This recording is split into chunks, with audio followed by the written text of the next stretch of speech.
ਵਾਹਿਗੁਰੂ ਜੀ ਕਾ ਖਾਲਸਾ ਵਾਹਿਗੁਰੂ ਜੀ ਕੀ ਫਤਿਹ।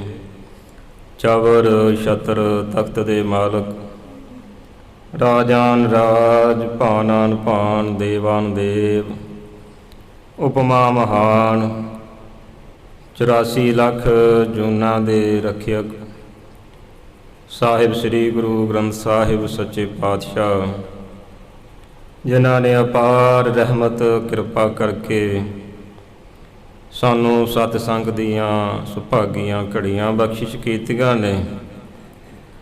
ਆਓ ਜੋ ਮਹਾਂਪੁਰਖਾਂ ਦੇ ਸਥਾਨ 'ਤੇ ਲੜੀਵਾਰ ਕਥਾ ਵਿਚਾਰ ਚੱਲਦੀ ਏ, ਉਸ ਦਾ ਸੋਭਨਿਕ ਸਮਾਂ ਬਣ ਆਇਆ। ਆਪਾਂ ਮਿਲ ਬੈਠ ਕੇ ਕਥਾ ਵਿਚਾਰ ਨੂੰ ਸਰਵਣ ਕਰਨਾ ਕਰੀਏ। ਸਭ ਤੋਂ ਪਹਿਲਾਂ ਕਲਗੀਧਰ ਪਾਤਸ਼ਾਹ ਜੀਆਂ ਦੀ ਬਖਸ਼ਿਸ਼ ਫਤਿਹ ਦੀ ਸਾਂਝ ਪਾਈਏ ਜੀ। ਆਖੋ ਜੀ, ਵਾਹਿਗੁਰੂ ਜੀ ਕਾ ਖਾਲਸਾ ਵਾਹਿਗੁਰੂ ਜੀ ਕੀ ਫਤਿਹ। ਜਿਵੇਂ ਕਿ ਆਪਾਂ ਕੱਲ੍ਹ ਦੇ ਅਧਿਆਏ ਅੰਦਰ ਸਰਵਣ ਕੀਤਾ ਹੈ ਕਿ ਪਾਤਸ਼ਾਹ ਜੀਆਂ ਦੇ ਵੱਲ ਕਮਰ ਬੇਗ, ਕਾਬਲ ਬੇਗ ਚੜ੍ਹ ਕੇ ਆਏ ਨੇ। ਪਹਿਲਾਂ ਕਾਬਲ ਬੇਗ ਨੇ ਆ ਕੇ ਪਾਤਸ਼ਾਹ ਨੂੰ ਲਲਕਾਰਿਆ ਕਿ ਮੈਂ ਇਕੱਲੇ ਨਾ ਇਕੱਲਾ ਜੰਗ ਕਰਨੀ ਚਾਹੁੰਦਾ ਹਾਂ, ਤੁਸੀਂ ਸਾਹਮਣੇ ਆਓ। ਮੈਂ ਸੁਣਿਆ ਏ ਜਿਹੜਾ ਤੁਹਾਡੀ ਸ਼ਰਨ ਦੇ ਵਿੱਚ ਆ ਜਾਵੇ ਤੁਸੀਂ ਉਸ ਨੂੰ ਖਾਲੀ ਨਹੀਂ ਮੋੜਦੇ। ਕਹਿੰਦੇ ਜਦੋਂ ਐਵੇਂ ਕਿਹਾ, ਸੱਚੇ ਪਾਤਸ਼ਾਹ ਕਹਿਣ ਲੱਗੇ, ਜਿਵੇਂ ਤੇਰੀ ਮਰਜ਼ੀ, ਜਿਵੇਂ ਤੂੰ ਚਾਹੁੰਦਾ ਹੈ। ਜੇ ਇਕੱਲੇ ਨਾ ਇਕੱਲਾ ਚਾਹੁੰਦਾ ਹੈ, ਕੋਈ ਗੱਲ ਨਹੀਂ, ਇਕੱਲੇ ਨਾ ਇਕੱਲੇ ਆ ਜਾਂਦੇ ਆ। ਐਵੇਂ ਕਹਿੰਦੇ ਕਾਬਲ ਬੇਗ ਦੇ ਨਾਲ ਪਾਤਸ਼ਾਹ ਜੀ ਆਮੋ ਸਾਹਮਣੀ ਹੋਏ। ਕਹਿੰਦੇ ਸੂਰਮਾ ਵੀ ਬੜਾ ਵੱਡਾ ਸੀ ਕਾਬਲ ਬੇਗ, ਆਪਣੇ ਹੱਥ ਦੇ ਨਾਲ ਕਹਿੰਦੇ ਮੋਹਰ ਮਿਟਾ ਦਿੰਦਾ ਸੀ ਸਿੱਕੇ ਦੀ, ਐਡਾ ਬਲੀ ਸੀ। ਐਵੇਂ ਕਹਿੰਦੇ ਪਾਤਸ਼ਾਹ ਜੀਆਂ ਦੇ ਸਾਹਮਣੇ ਆ ਕੇ ਕਹਿਣ ਲੱਗਾ, ਘੋੜੇ ਤੋਂ ਥੱਲੇ ਉਤਰ ਆਓ, ਆਪਾਂ ਤਲਵਾਰ ਦੇ ਨਾਲ, ਢਾਲ ਦੇ ਨਾਲ ਜੰਗ ਕਰਾਂਗੇ। ਐਵੇਂ ਸੱਚੇ ਪਾਤਸ਼ਾਹ ਜੀ ਘੋੜੇ ਤੋਂ ਥੱਲੇ ਉਤਰ ਆਏ। ਉੱਧਰੋਂ ਕਾਬਲ ਬੇਗ ਥੱਲੇ ਆਇਆ, ਆਮੋ ਸਾਹਮਣੀ ਮੇਲ ਹੋਇਆ। ਬੜੇ ਵਾਰ ਕੀਤੇ। ਪਾਤਸ਼ਾਹ ਨੇ ਕਿਹਾ, ਭਾਈ ਵੇਖ ਲਾ, ਪਹਿਲਾਂ ਤੂੰ ਵਾਰ ਕਰ ਲੈ, ਫਿਰ ਤੇਰੇ ਮਨ ਦੇ ਵਿੱਚ ਐਵੇਂ ਕੋਈ ਇੱਛਾ ਰਹਿ ਜਾਵੇਗੀ ਕਿ ਮੈਂ ਵਾਰ ਹੀ ਨਹੀਂ ਕਰ ਸਕਿਆ। ਜੇ ਸਾਡਾ ਵਾਰ ਚੱਲਿਆ ਤੂੰ ਤਾਂ ਜਿੰਦਾ ਹੀ ਨਹੀਂ ਰਹਿਣਾ। ਐਵੇਂ ਕਹਿੰਦੇ ਜਦੋਂ ਪਾਤਸ਼ਾਹ ਨੇ ਕਿਹਾ, ਫਿਰ ਅੱਗੋਂ ਵਾਰ ਕਰਦਾ, ਬੜੇ ਵਾਰ ਕੀਤੇ। ਪਾਤਸ਼ਾਹ ਨੇ ਬਚਾਉਣਾ ਕੀਤੇ। ਫਿਰ ਐਵੇਂ ਕਹਿੰਦੇ ਮਹਾਰਾਜ ਖੇਡਾਂ ਖੇਡਦੇ ਨੇ ਦੇ ਨਾਲ ਇੱਕ ਵਾਰ ਪਾਤਸ਼ਾਹ ਜੀਆਂ ਦੇ ਆ ਕੇ ਸਰੀਰ ਨੂੰ ਲੱਗਾ ਤਲਵਾਰ ਦਾ। ਮਹਾਰਾਜ ਜੀਆਂ ਦੇ ਸਰੀਰ ਦੇ ਵਿੱਚੋਂ ਕਹਿੰਦੇ ਲਹੂ ਵਗ ਤੁਰਿਆ। ਜਿਵੇਂ ਕਲਗੀਧਰ ਪਾਤਸ਼ਾਹ ਜੀਆਂ ਦੇ ਬਚਨ ਨੇ, ਜਬੈ ਬਾਣ ਲਾਗਿਓ ਤਬੈ ਰੋਸ ਜਾਗਿਓ। ਮਹਾਰਾਜ ਕਹਿੰਦੇ ਜਿਸ ਵੇਲੇ ਸਾਨੂੰ ਤੀਰ ਲੱਗਾ, ਵਾਰ ਲੱਗਾ, ਉਸ ਵੇਲੇ ਸਾਡੇ ਅੰਦਰ ਰੋਸ ਜਾਗ ਗਿਆ। ਐਵੇਂ ਛੇਵੇਂ ਪਾਤਸ਼ਾਹ ਜੀਆਂ ਦੇ ਜਦੋਂ ਵਾਰ ਲੱਗਾ, ਮਹਾਰਾਜ ਜੀਆਂ ਦੇ ਨੇਤਰ ਕਹਿੰਦੇ ਐ ਲਾਲ ਹੋ ਗਏ, ਜਿਵੇਂ ਭੁੱਖਾ ਸ਼ੇਰ ਗਿੱਦੜਾਂ ਦੇ ਉੱਤੇ ਗਰਜ ਮਾਰਦਾ। ਕਹਿੰਦੇ ਐਵੇਂ ਛੇਵੇਂ ਪਾਤਸ਼ਾਹ ਨੇ ਇਹਦੇ ਅੱਗੇ ਗਰਜ ਮਾਰੀ, ਇਹਨੂੰ ਅੱਗੋਂ ਵਾਰ ਕੀਤਾ, ਇਹਦੇ ਕੋਲ ਝੱਲਿਆ ਨਹੀਂ ਗਿਆ। ਕਵੀ ਜੀ ਕਹਿੰਦੇ ਜਿਵੇਂ ਆ ਪੰਡਤ ਗਲ ਦੇ ਵਿੱਚ ਜਨੇਊ ਜਿਹਾ ਪਾ ਲੈਂਦੇ ਨੇ, ਐਵੇਂ ਸੱਚੇ ਪਾਤਸ਼ਾਹ ਨੇ ਵਾਰ ਕੀਤਾ। ਖੱਬੇ ਮੋਢੇ ਤੋਂ ਲੈ ਕੇ ਸੱਜੇ ਚੂਲੇ ਤੱਕ ਐ ਚੀਰ ਪਾ ਕੇ ਵੱਢ ਦਿੱਤਾ ਇਹਨੂੰ। ਦੋ ਟੋਟੇ ਹੋ ਕੇ ਕਹਿੰਦੇ ਧਰਤੀ ਤੇ ਡਿੱਗਾ। ਫਿਰ ਅੱਗੋਂ ਸਾਰੀ ਫੌਜ ਵੇਖ ਕੇ ਬੜੇ ਰੋਸ ਵਿੱਚ ਆਈ। ਐਵੇਂ ਕਹਿੰਦੇ ਫਿਰ ਦੂਜਾ ਜਰਨੈਲ ਕਾਸਮ ਬੇਗ, ਕਮਲ ਬੇਗ ਆਇਆ। ਉਹਨੇ ਵੀ ਅੱਗੇ ਆ ਕੇ ਕਹਿੰਦੇ ਬੜੇ ਆਪਣੇ ਪ੍ਰਦਰਸ਼ਨ ਜੇ ਦਿਖਾਏ, ਬਲ ਦਿਖਾਇਆ। ਫਿਰ ਰਾਏ ਜੋਧ ਅੱਗੋਂ ਇੱਧਰੋਂ ਗਿਆ। ਰਾਏ ਜੋਧ ਨੇ ਕਹਿੰਦੇ ਬਰਸ਼ੀ ਮਾਰ ਕੇ ਇਹਦਾ ਸੀਨਾ ਵਿੰਨ ਦਿੱਤਾ, ਵੀ ਧਰਤੀ ਤੇ ਡਿੱਗਾ। ਐਵੇਂ ਕਹਿੰਦੇ ਦੋਵੇਂ ਸੂਰਮਿਆਂ ਦਾ, ਕਾਬਲ ਬੇਗ, ਕਮਲ ਬੇਗ, ਦੋਵਾਂ ਦਾ ਵੱਧ ਹੋਇਆ। ਇਹ ਜਿਹੜੀ ਕਥਾ ਵਿਚਾਰ ਆਪਾਂ ਕੱਲ ਸਰਵਣ ਕੀਤੀ ਸੀ, ਕਿਵੇਂ ਮੁਗਲਾਂ ਦੇ ਨਾਲ ਪਾਤਸ਼ਾਹ ਜੀ ਯੁੱਧ ਕਰਦੇ ਨੇ। ਕਈ ਵਾਰ ਸਾਡੇ ਮਨ ਦੇ ਵਿੱਚ ਸ਼ੰਕਾ ਵੀ ਆ ਜਾਂਦਾ ਹੈ ਕਿ ਪਾਤਸ਼ਾਹ ਜੀ ਮੁਗਲਾਂ ਦੇ, ਮੁਸਲਮਾਨਾਂ ਦੇ ਵੈਰੀ ਸਨ, ਪਰ ਨਹੀਂ, ਸੱਚੇ ਪਾਤਸ਼ਾਹ ਜ਼ੁਲਮ ਦੇ ਖਿਲਾਫ ਆਏ ਸਨ। ਕਿਉਂਕਿ ਜੇ ਇਤਿਹਾਸ ਪੜ੍ਹੀਏ, ਪਾਤਸ਼ਾਹ ਜੀਆਂ ਦੇ ਸਮੇਂ ਤੇ ਬੜੇ ਮੁਸਲਮਾਨ ਸਨ ਜਿਹੜੇ ਪਾਤਸ਼ਾਹ ਜੀਆਂ ਦੇ ਸੇਵਕ ਬਣ ਕੇ ਸੇਵਾ ਕਰਦੇ ਰਹੇ। ਜਿਵੇਂ ਛੇਵੇਂ ਪਾਤਸ਼ਾਹ ਮਹਾਰਾਜ ਸ਼੍ਰੀ ਹਰਗੋਬਿੰਦਪੁਰ ਸਾਹਿਬ ਦੇ ਸਥਾਨ 'ਤੇ ਨੇ। ਜਿਵੇਂ ਆਪਾਂ ਪਿੱਛੇ ਸਾਖੀ ਸੁਣੀ ਹੈ ਜੰਗ ਦੀ, ਜਿਹੜਾ ਮਹਾਰਾਜ ਜੀਆਂ ਨੇ ਸ਼੍ਰੀ ਹਰਗੋਬਿੰਦਪੁਰਾ ਵਸਾਇਆ। ਉੱਥੇ ਮਹਾਰਾਜ ਕਹਿੰਦੇ ਸੱਜੇ ਬੈਠੇ ਤਖਤ ਦੇ ਉੱਪਰ ਇੱਕ ਜਾਨੀ ਫਕੀਰ ਆਇਆ, ਬੜੇ ਪ੍ਰੇਮ ਦੇ ਵਿੱਚ ਪਾਤਸ਼ਾਹ ਜੀਆਂ ਦੇ ਦਰਸ਼ਨ ਕਰਨਾ ਚਾਹੁੰਦਾ ਏ।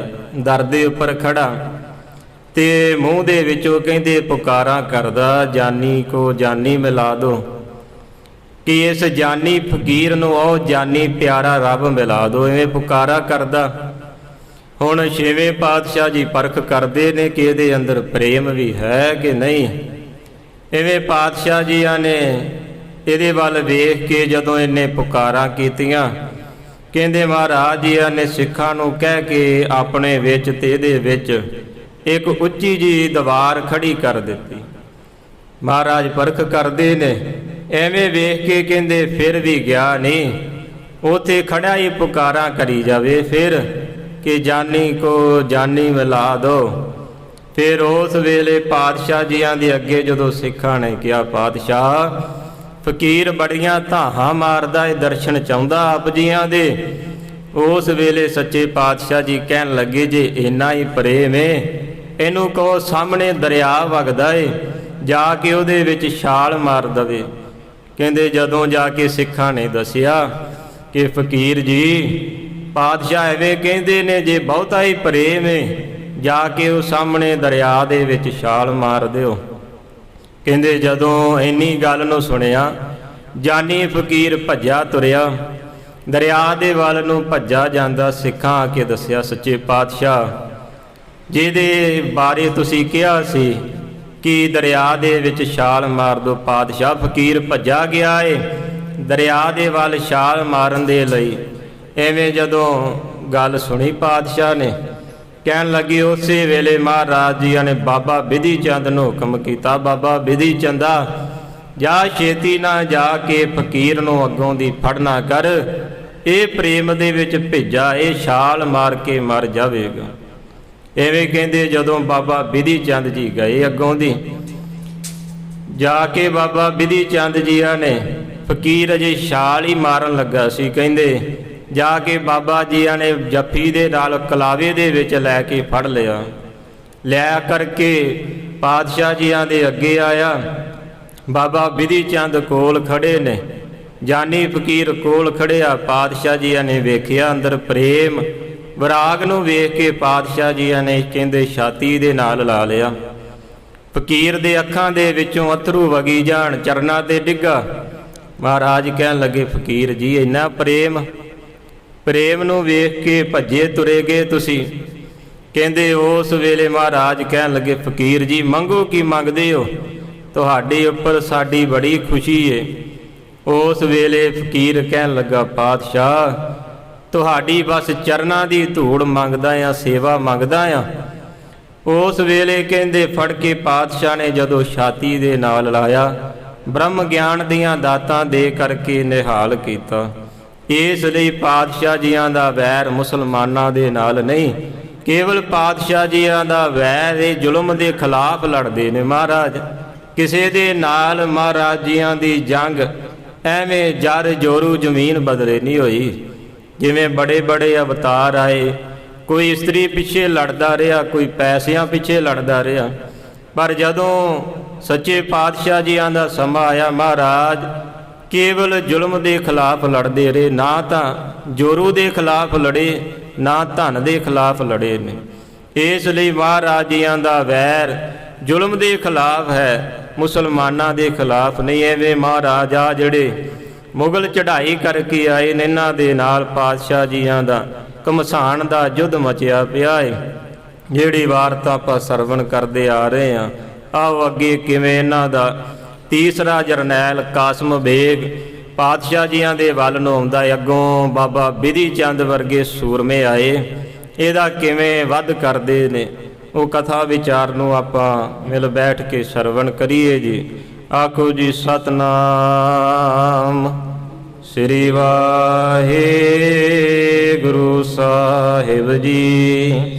ਸਤਨਾਮ ਸ੍ਰੀ ਵਾਹਿਗੁਰੂ ਸਾਹਿਬ ਜੀ। ਸਤਨਾਮ ਸ੍ਰੀ ਵਾਹਿਗੁਰੂ ਸਾਹਿਬ ਜੀ। ਦੋਹਰਾ ਮਾਰਿਓ ਕੰਬਰ ਬੇਗ ਜਬ। ਆ ਕਹਿੰਦੇ ਜਿਸ ਵੇਲੇ ਰਾਏ ਜੋਧ ਨੇ ਕਮਰ ਬੇਗ ਨੂੰ ਮਾਰ ਦਿੱਤਾ, ਕਸ਼ਟ ਚਿਤ ਪੀਨ। ਆ ਲਲਾ ਬੇਗ ਨੇ ਜਦੋਂ ਵੇਖਿਆ ਕਿ ਮੇਰੇ ਭਰਾ ਦੀ ਮੌਤ ਹੋਈ, ਕਹਿੰਦੇ ਐਵੇਂ ਵੇਖ ਕੇ ਬੜਾ ਹੀ ਕਸ਼ਟ ਆਇਆ, ਇਹਨੂੰ ਦੁੱਖ ਆਇਆ। ਲਲਾ ਬੇਗ ਆਂਸੂ ਗਿਰੇ। ਐਵੇਂ ਵੱਡਾ ਜਰਨੈਲ ਜਿਹੜਾ ਲਲਾ ਬੇਗ ਸੀ, ਕਹਿੰਦੇ ਇਹਦੀਆਂ ਅੱਖਾਂ ਦੇ ਵਿੱਚ ਅਥਰੂ ਆ ਗਏ। ਭਰਾਤਾ ਬਚੀਨ। ਆਪਣੇ ਪਿਆਰੇ ਭਰਾ ਦੀ ਮੌਤ ਨੂੰ ਵੇਖ ਕੇ ਪਾਦੜੀ ਛੰਦ ਤੇ ਸਿਮਰ ਸਿਮਰ ਗੁਣ ਕਹਿ ਵਿਸਾਲ। ਆਏ ਵੇ ਲਲਾ ਬੇਗ ਕਹਿੰਦੇ ਆਪਣੇ ਭਰਾ ਦੇ ਗੁਣਾਂ ਨੂੰ ਯਾਦ ਕਰਦਾ। ਉਚਰ ਬੁਲੰਦ ਅਚਰਜ ਕਰਾਰ। ਆ ਕਹਿਣ ਲੱਗਾ ਮੇਰਾ ਛੋਟਾ ਭਰਾ ਸੀ, ਹੁਣ ਮਾਰਿਆ ਗਿਆ, ਬੜੇ ਗੁਣਾਂ ਨੂੰ ਯਾਦ ਕਰਦਾ ਉਹਦੇ। ਲਖਾਂ ਕੌਣ ਇਹ ਰੀਤ ਹੋਏ। ਹਾਂ ਹੁਣ ਕੌਣ ਇਹਦੇ ਵਾਂਗ ਮੇਰੇ ਕੋਲ ਆ ਕੇ ਖੜੇਗਾ, ਇਹਨਾਂ ਨਾਲ ਟਾਕਰਾ ਕਰੇਗਾ। ਭਾਰ ਧਰੈ ਨਰ ਹਾਸ ਕੋਏ। ਐਵੇਂ ਕਵੀ ਜੀ ਕਹਿੰਦੇ ਇਹਦੇ ਉੱਪਰ ਇੰਨੇ ਦੁੱਖ ਆਏ, ਮੰਨਣਾ ਕਰੋ ਜਿਵੇਂ ਹੱਥ ਦੇ ਉੱਪਰ ਭਾਰੀ ਪਰਬਤ ਰੱਖ ਦਿੱਤਾ ਹੋਵੇ। ਲਸ਼ਕਰ ਵਿਸਾਲ ਨਾਮ ਸੰਗ ਆਏ। ਐਵੇਂ ਵਿਚਾਰਾ ਕਰਦਾ ਲਲਾ ਬੇਗ ਕਿ ਮੇਰੇ ਨਾਲ ਭਾਰੀ ਲਸ਼ਕਰ ਚੜ ਕੇ ਆਇਆ ਸੀ। ਆਮ ਵੀਰ ਕੋ ਬ੍ਰਿੰਦ ਧਾਏ। ਆ ਬੜੇ ਭਿਆਨਕ ਜਿਹੜੇ ਯੋਧੇ ਸੂਰਮੇ ਸਨ, ਬੜੀ ਕਾਲੀ ਨਾਲ ਮੇਰੇ ਨਾਲ ਆਏ। ਸ਼ਾਹ ਨਿਕਟ ਆਛੋ ਕਹਾਏ। ਆ ਕਹਿੰਦਾ ਏ ਕਿ ਕੋਈ ਮਾੜੇ ਮੋਟੇ ਜਰਨੈਲ ਨਹੀਂ, ਐਸੇ ਸੂਰਮੇ ਆਏ ਨੇ ਮੇਰੇ ਨਾਲ ਜਿਹੜੇ ਬਾਦਸ਼ਾਹ ਦੇ ਕੋਲ ਸਦਾ ਹੀ ਖੜੇ ਰਹਿੰਦੇ ਸਨ। ਕਰੇ ਜੰਗ ਨਿਤ ਭਿਰਨ ਜਾਏ। ਜਿਹੜੇ ਸਦਾ ਹੀ ਜੰਗ ਕਰਨ ਦੇ ਲਈ ਤਿਆਰ ਬਰ ਤਿਆਰ ਰਹਿੰਦੇ ਸਨ, ਜੰਗ ਦਾ ਬੜਾ ਚਾਅ ਸੀ ਜਿਨ੍ਹਾਂ ਨੂੰ। ਅੰਦਰ ਬਚਾ ਕਰੀ ਲੇਤ ਨੀਤ। ਤੇ ਬੜਾ ਹੀ ਧਨ ਬਾਦਸ਼ਾਹ ਦੇ ਕੋਲੋਂ ਚਾਕਰੀ ਕਰਕੇ ਨੌਕਰੀ ਕਰਕੇ ਲੈਂਦੇ ਸਨ। ਲਖਹਿੰਦਾਏ ਅਰ ਜੰਗ ਜੀਤ ਰੀਤ। ਆ ਤੇ ਜੰਗ ਦੇ ਵਿੱਚ ਆ ਕੇ ਬੜੇ ਦਾਅ ਪੇਚ ਲਾ ਕੇ ਪਹਾੜੀ ਯੁੱਧ ਮਚਾਉਂਦੇ ਸਨ ਜਿਹੜੇ। ਆਏ ਸਰਬ ਨੇ ਦੀਨ ਪ੍ਰਾਨ। ਆ ਕਹਿੰਦਾ ਜਿਹੜੇ ਆ ਸਾਰੇ ਸੂਰਮੇ ਸਨ ਏਡੇ ਬਲੀ, ਇੱਥੇ ਗੁਰੂ ਦੇ ਸਾਹਮਣੇ ਆ ਕੇ ਆਪਣੇ ਪ੍ਰਾਣ ਦੇ ਦਿੱਤੇ। ਨਿਕਟ ਸੈਨ ਭਟ ਅਲਪ ਜਾਨ। ਮੈਂ ਤੇ ਜਾਣਿਆ ਸੀ ਗੁਰੂ ਦੇ ਕੋਲ ਫੌਜ ਜਿਹੜੀ ਏ ਥੋੜੀ ਗਿਣਤੀ ਦੇ ਵਿੱਚ ਹੈ। ਭਇਓ ਭਇਓ ਕਹਾਂ ਨਹਿ ਜਾਣ ਜਾਏ। ਆ ਮੇਰੇ ਕੋ ਜਾਣਿਆ ਨਹੀਂ ਜਾਂਦਾ, ਗੁਰੂ ਦੀ ਫੌਜ ਤਾਂ ਥੋੜੀ ਗਿਣਤੀ ਦੇ ਵਿੱਚ ਸੀ। ਇਹਨਾਂ ਥੋੜਿਆਂ ਨੇ ਮੇਰੇ ਵੱਡੇ ਵੱਡੇ ਜਰਨੈਲਾਂ ਨੂੰ ਮਾਰ ਸੁੱਟਿਆ, ਹੁਣ ਪਤਾ ਨਹੀਂ ਲੱਗਦਾ ਕਿੱਧਰ ਗਏ। ਮਰੇ ਸਰਬ ਤਨ ਘਾਇ ਖਾਏ। ਆ ਸਾਰੇ ਮੇਰੇ ਸੂਰਮੇ ਸਿਪਾਹੀ ਐ ਮਰ ਗਏ ਸੱਟਾਂ ਖਾ ਕੇ। ਜੀਤ ਆਸ ਕਿਸ ਦੇ ਭਰੋਸ। ਹਾਂ ਹੁਣ ਕਿਹਦੀ ਆਸ ਦੇ ਉੱਪਰ ਮੈਂ ਜੰਗ ਨੂੰ ਜਿੱਤਣਾ ਕਰਾਂ, ਮੇਰਾ ਭਰਾ ਤਾਂ ਮਾਰਿਆ ਗਿਆ। ਕਰੋ ਜਤਨ ਨਹਿ ਹੋਤ ਲੋਹੋਸ। ਹਾਂ ਹੁਣ ਕਿਹੜਾ ਚਾਰਾ ਯਤਨ ਕਰਾਂ ਜਿਹਦੇ ਨਾਲ ਗੁਰੂ ਦੇ ਅੱਗੇ ਜੰਗ ਮਚ ਜਾਵੇ। ਤਾਤੁ ਤੋ ਕੰਬਰ ਦਨਾਏ। ਹਾਂ ਜਿਹੜਾ ਮੇਰਾ ਛੋਟਾ ਭਰਾ ਕਮਰ ਬੇਗ ਬੜੀ ਬੁੱਧੀ ਦੇ ਬਲ ਵਾਲਾ ਸੀ। ਸਭ ਲਰਨ ਭੇਦ ਦੇਤੋ ਪਤਾਏ। ਲੜਨ ਦੇ ਲਈ ਸਾਰੇ ਹੀ ਭੇਦ ਮੈਨੂੰ ਆ ਕੇ ਦੱਸਦਾ ਸੀ। ਆਸ ਕਹਿ ਕੌਣ ਹੈ ਭਰਾਤ ਆਏ। ਐਵੇਂ ਕਹਿੰਦੇ ਵਿਚਾਰਾਂ ਕਰਦਾ ਕਿ ਕਿਹੜਾ ਇਸ ਤਰੀਕੇ ਨਾਲ ਮੇਰੇ ਭਰਾ ਦੇ ਵਾਂਗ ਅੱਗੇ ਆ ਕੇ ਸੂਰਮਾ ਲੜੇ ਹੁਣ। ਬਿਨਾ ਮੋਹ ਨਹਿ ਲਰਨ ਦਾਏ। ਐਵੇਂ ਕਹਿੰਦੇ ਬੜਾ ਹੀ ਵਿਰਾਗ ਕਰਦਾ ਕਿ ਭਰਾ ਜੀ ਤੁਹਾਡੇ ਤੋਂ ਬਿਨਾ ਹੁਣ ਮੈਨੂੰ ਲੜਨ ਦਾ ਚਾਅ ਹੀ ਨਹੀਂ ਰਿਹਾ। ਕਾਸਮ ਬੇਗ ਸੋ ਸ਼ਮਸ ਬੇਗ। ਐਵੇਂ ਕਹਿੰਦੇ ਦੋਵੇਂ ਦੇ ਪੁੱਤਰ ਲਲਾ ਬੇਗ ਦੇ ਕੋਲ ਸਨ, ਕਾਸਮ ਬੇਗ ਤੇ ਸ਼ਮਸ ਬੇਗ। ਜਦੋਂ ਇਹਨਾਂ ਦੋਵਾਂ ਨੇ ਸੁਣਿਆ ਬੋਲੇ ਬਿਲੰਦ ਕਹਿ ਹੱਥ ਤੇਗ। ਆ ਬੜੀ ਉੱਚੀ ਆਵਾਜ਼ ਦੇ ਵਿੱਚ ਬੋਲੇ, ਕਹਿੰਦੇ ਹੱਥ ਦੇ ਵਿੱਚ ਤਲਵਾਰ ਫੜੀ ਸੀ। ਨਹੀਂ ਲਾਇਕੀ ਤੋਹੇ ਕੇਰ। ਆ ਕਹਿਣ ਲੱਗੇ ਪਿਤਾ ਜੀ ਐਸੀਆਂ ਗੱਲਾਂ ਤੁਹਾਡੇ ਲਾਇਕ ਨਹੀਂ। ਜਬ ਚੜਿਓ ਸ਼ਾਹ ਤੇ ਹੋਏ ਦਲੇਰ। ਹਾਂ ਜਦੋਂ ਬਾਦਸ਼ਾਹ ਦੇ ਕੋਲੋਂ ਚੜ੍ਹਾਈ ਕਰਕੇ ਆਉਣਾ ਸੀ ਉਸ ਵੇਲੇ ਤਾਂ ਤੁਸੀਂ ਬੜੇ ਦਲੇਰ ਹੋਏ ਸੀ, ਹੁਣ ਰੋ ਕਿਉਂ ਰਹੇ ਹੋ? ਵਿੱਚ ਸਭਾ ਤੇਗ ਪੀੜਾ ਉਠਾਏ। ਆਪ ਹੀ ਤੁਸੀਂ ਜਾ ਕੇ ਬਾਦਸ਼ਾਹ ਦੇ ਸਾਹਮਣੇ ਸਭਾ ਦੇ ਵਿੱਚ ਤਲਵਾਰ ਫੜ ਕੇ ਬੀੜਾ ਚੱਬਿਆ। ਭਰਾਓ ਬ੍ਰਿੰਦ ਦੇਖਤ ਬੜਾਏ। ਜਦੋਂ ਸਾਰਿਆਂ ਦੇ ਵਿੱਚ ਵੇਖਿਆ ਬਾਦਸ਼ਾਹ ਨੇ ਕਿ ਸਾਰਿਆਂ ਤੋਂ ਵੱਡਾ ਉਮਰਾ ਵੇ, ਬੜੀਆਂ ਵਡਿਆਈਆਂ ਦਿੱਤੀਆਂ। ਪਾਉ ਦੀਨ ਸਭ ਤੇ ਤਵਾਏ। ਸਾਰਿਆਂ ਤੋਂ ਵੱਡਾ ਸਿਰਾ ਪਾਓ ਤੁਹਾਨੂੰ ਦੇਣਾ ਕੀਤਾ ਸੀ ਬਾਦਸ਼ਾਹ ਨੇ। ਨਿਜ ਮੁਖ ਸਲਾਹ ਹਜ਼ਰਤ ਪਠਾਏ। ਫਿਰ ਆਪਣੇ ਮੁਖ ਦੇ ਵਿੱਚੋਂ ਬਾਦਸ਼ਾਹ ਨੇ ਤੁਹਾਡੀ ਸਿਫਤ ਸਲਾਹ ਵੀ ਬੜੀ ਕੀਤੀ। ਸ਼ਾਹੋ ਹਮੇ ਸੂਬੇ ਬਣਾਏ। ਇਸ ਲਈ ਉਸ ਬਾਦਸ਼ਾਹ ਨੇ ਸਾਨੂੰ ਦੋਵਾਂ ਨੂੰ ਸੂਬੇਦਾਰ ਬਣਾਇਆ। ਦੌਲਤ ਬਿਲੰਦ ਜਿਸ ਪਾਸ ਪਾਏ। ਜਿਹਦੇ ਕੋ ਜਾ ਕੇ ਪਿਤਾ ਜੀ ਅਸੀਂ ਰੋਜ਼ ਹੀ ਭਾਰੀ ਦੌਲਤ ਧਨ ਲੈਨੇ ਹਾਂ। ਦਾਇ ਰੰਗਮ ਆਰ ਮਤੰਗ। ਹੁਣ ਉਹਦੇ ਦੋਵੇਂ ਘੋੜਿਆਂ ਨੂੰ ਲੈਣ ਦੇ ਲਈ ਆਏ ਹਾਂ ਤੇ ਸਾਡੇ ਨਾਲ ਉਹਨੇ ਭਾਰੀ ਫੌਜ ਤੇ ਵੱਡੇ ਵੱਡੇ ਘੋੜੇ ਤੇ ਹਾਥੀ ਭੇਜੇ। ਲਸ਼ਕਰ ਤਮਾਮ ਕਹਿ ਕੀਨ ਸੰਗ। ਐਵੇਂ ਵੱਡਾ ਲਸ਼ਕਰ ਕਹਿ ਕੇ ਸਾਡੇ ਨਾਲ ਤੋਰਿਆ ਸੀ। ਇਹ ਸ਼ਾਹੋ ਕਾਜ ਕੇ ਲੀਨ ਕਾਜ। ਹੁਣ ਬਾਦਸ਼ਾਹ ਦੇ ਘੋੜਿਆਂ ਦਾ ਕਾਰਜ ਕਰਨ ਦੇ ਲਈ ਕਹਿ ਰਵਾਂ ਕੀਨ ਬੱਟ ਦੇ ਸਮਾਜ। ਹੁਣ ਇੱਥੇ ਸਾਡੇ ਕੋਲ ਐਡਾ ਭਾਰੀ ਦਲ ਆਇਆ ਏ। ਆਪ ਨਿਮ ਕਹਿ ਹਰਾਮ ਬਨਿਓ ਨਾ ਕੀਨ। ਹੁਣ ਜੇ ਤੁਸੀਂ ਜੰਗ ਦੇ ਵਿੱਚੋਂ ਭੱਜਣ ਦੀਆਂ ਗੱਲਾਂ ਕਰੋ, ਇਹ ਤਾਂ ਬਾਦਸ਼ਾਹ ਦੇ ਨਾਲ ਲੂਣ ਹਰਾਮੀ ਹੋਈ। ਇਹ ਕਰਨ ਕਾਜ ਇਹ ਬਾਤ ਠੀਕ। ਹੁਣ ਉਹਦਾ ਕਾਰਜ ਕੀਤਾ ਜਾਵੇ, ਇਹੀ ਗੱਲ ਵਧੀਆ ਏ। ਸ੍ਰੀ ਹਰਿ ਗੋਬਿੰਦ ਕੋ ਗਹੁਦਾਏ। ਜਾ ਕੇ ਛੇਤੀ ਦੇ ਨਾਲ ਸਿੱਖਾਂ ਦੇ ਗੁਰੂ ਹਰਗੋਬਿੰਦ ਨੂੰ ਫੜ ਲਈਏ। ਐ ਸਤਰ ਸੰਗ ਰਿਪ ਜੰਗ ਥਾਏ। ਹੁਣ ਹਥਿਆਰਾਂ ਦੇ ਨਾਲ ਵੈਰੀਆਂ ਦੇ ਨਾਲ ਅੱਗੇ ਜਾ ਕੇ ਜੰਗ ਕਰੀਏ। ਦੋਨੋਂ ਰੰਗ ਪ੍ਰੇ ਸ਼ਾਹ ਜੋਏ। ਤੇ ਜਿਹੜੇ ਦੋਵੇਂ ਪਿਆਰੇ ਘੋੜੇ ਬਾਦਸ਼ਾਹ ਦੇ ਹਨ, ਲੈ ਕਰ ਮਿਲਾਹੋ ਤਬ ਨੀਕ ਹੋਏ। ਜੇ ਤਾਂ ਬਾਦਸ਼ਾਹ ਦੇ ਦੋਵੇਂ ਘੋੜੇ ਲੈ ਕੇ ਜਾਈਏ, ਇਹ ਗੱਲ ਚੰਗੀ ਹੋਵੇਗੀ। ਨਹੀਂ ਬਣਿਆ ਤਬ ਦੇਖੋ ਪ੍ਰਾਨ। ਜੇ ਪਿਤਾ ਜੀ ਇਹ ਗੱਲ ਨਹੀਂ ਬਣਦੀ, ਫਿਰ ਜੰਗ ਦੇ ਅੰਦਰ ਤੁਸੀਂ ਆਪਣੇ ਪ੍ਰਾਣ ਦੇ ਦਿਓ। ਲਰਨ ਮਰਨ ਹਮਰੋ ਇਮਾਨ। ਜੰਗ ਦੇ ਵਿੱਚ ਲੜਨਾ ਮਰਨਾ ਸਾਡੇ ਧਰਮ ਦਾ ਇਮਾਨ ਏ। ਸਦਾ ਬੇਗ ਮਨ ਮੈਂ ਵਿਚਾਰ। ਕਹਿੰਦੇ ਜਦੋਂ ਐਵੇਂ ਪੁੱਤਰਾਂ ਦੇ ਕੋਲੋਂ ਗੱਲਬਾਤ ਸੁਣ ਕੇ ਲੜਾ ਬੇਗ ਨੇ ਬੜਾ ਧੀਰਜ ਕੀਤਾ।